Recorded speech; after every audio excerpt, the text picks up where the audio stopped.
सौतन बनी सहेली, भाग 2। राज गुस्से में बोल रहा था। उसकी बातें सुनकर चंदा कमरे में इधर उधर भागने लगी। यह ऐसे नहीं मानेगी राज, ऐसा कर इसे रस्सियों में बांध कर डाल दे, कुछ दिनों में ही इसका दिमाग सही हो जाएगा, बुढ़ी ने कहा। राज ने एक रस्सी मंगवा कर चंदा को बिस्तर के पाए से बांध कर दरवाज़ा बाहर से बंद कर दिया और चंदा को 2 दिन का समय सोच विचार करने के लिए दिया। चंदा कमरे में बंधी हुई सिसकती रही। उसे क्या पता था कि किसी से प्यार करने की इतनी बड़ी सज़ा मिलेगी। आज उसे पछतावा हो रहा था। पूरे 24 घंटों हो चुके थे। चंदा ने कुछ भी नहीं खाया था। अचानक कमरे का दरवाज़ा खुला। चंदा किसी के आने की बात सोचकर अंदर तक दहल गई थी। उसने अपने आप को और भी समेट लिया था। सुनो, कुछ खा लो, ऐसा कब तक पड़ी रहोगी? यह एक औरत की आवाज़ थी। आवाज़ सुनकर चंदा ने आंखें ऊपर की तो देखा कि एक खूबसूरत औरत सिर पर पल्ला डाले हाथों में खाने की थाली लिए उसके सामने खड़ी है। चंदा समझ गई कि यह राज की पत्नी है। मेरा नाम मंजुला है और तुम्हें मुझसे डरने की ज़रूरत नहीं है। हालांकि मेरे आदमी को अपने बस में करके तुम मेरी सौतन बन सकती हो, लेकिन फिर भी मैं तुम्हें खाना खिलाने आई हूँ। राज की पत्नी ने चंदा के बंधनों को खोला और चंदा के हाथ मुँह को साफ किया। यह कुछ कपड़े लाई हूँ, चाहो तो नहा कर इन्हें पहन सकती हो और फिर खाना खा लो।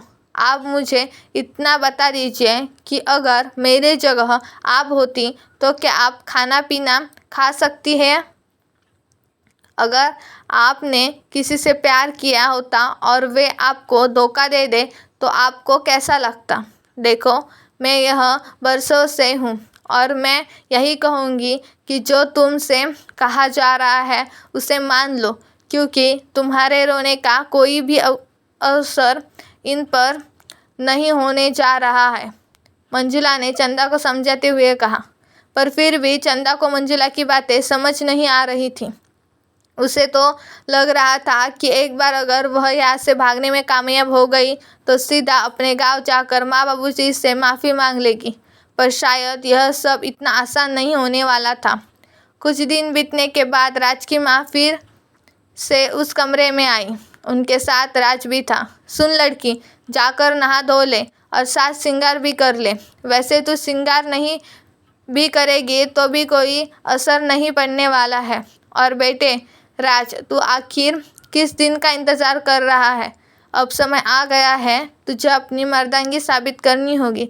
दिखा दे दुनिया को। मेरा बेटा भी राज भी एक बेटा पैदा करने की ताकत रखता है। राज को मानो इसी बात का इंतज़ार था। एक दिन राज की माँ चंदा के कमरे में आई। उनके साथ एक डॉक्टर भी थी। इसे चेक करके बताओ कि यह पेट से हुई भी है कि नहीं।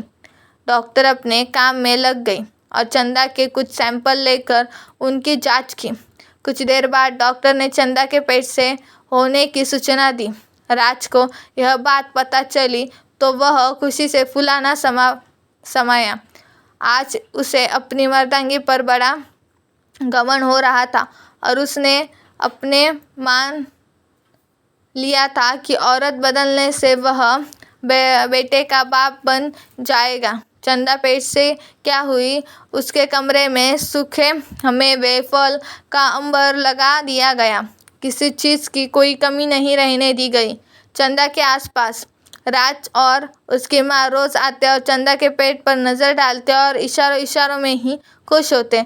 एक दिन सुबह से ही चंदा की खूब आवभगत हो रही थी, क्योंकि राज उसे अपने साथ लेकर पास के अस्पताल में जा रहा था। राज वहाँ जाकर चंदा के पेट में पले रहे भ्रूण के लिंग की जांच करता और अगर चंदा के पेट में लड़की पल रही होती तो उसका पेट गिरा देता। अपनी कार में चंदा को लेकर बहुत खुशी के साथ वह अस्पताल पहुंचा था। पर उसकी खुशी तब काफूर हो गई जब उसे पता चला कि चंदा के पेट में लड़की पल रही है। मेरे तो सारे पैसे बर्बाद हो गए। माँ, इस औरत के पेट में लड़की पल रही है। लगता है